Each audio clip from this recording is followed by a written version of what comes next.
റഷ്യാക്ക നിങ്ങളോട് അച്ഛൻ ഒരു 5000 രൂപ കടമായിട്ട് തരുമോ? ഒരു 5000 രൂപ. എന്റെ അച്ഛൻ ചോദിച്ചപ്പോ തരാതിരിക്കാൻ പറ്റില്ലല്ലോ, നോക്കട്ടെ. ഇല്ലേ റഷ്യാക്ക, ഒറ്റ മാസത്തെ ഒരു ഗ്യാപ്പ് ഉള്ളൂ, അതിൻ്റെ ഉള്ളിൽ തരാം.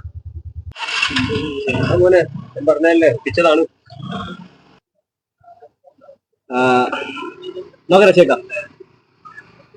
പിന്നെ റഷ്യാക്ക എന്താ പറയാ, അച്ഛന് ചോദിക്കാൻ ചടപ്പിട്ടിരിക്കുന്നു, അതുകൊണ്ട് എന്നെ വിട്ടത്. നിങ്ങൾക്ക് അറിയാം അച്ഛൻ കടന്നും ചോദിക്കുന്ന ആളാണ്. അപ്പൊ എന്താ വെച്ചാൽ നിങ്ങൾ ഈ പൈസന്റെ കാര്യം അച്ഛനോട് ചോദിക്കാൻ വേണ്ട. ഇത് ഡീല് മൊത്തം ഞാനാണ്. ഒരു മാസം കഴിഞ്ഞ് അച്ഛക്ക് തരും, ഞങ്ങൾക്ക് തരും. കാര്യം അച്ഛനോട് ചോദിക്കാൻ വേണ്ട കേട്ടോ. എന്നാ ശരി.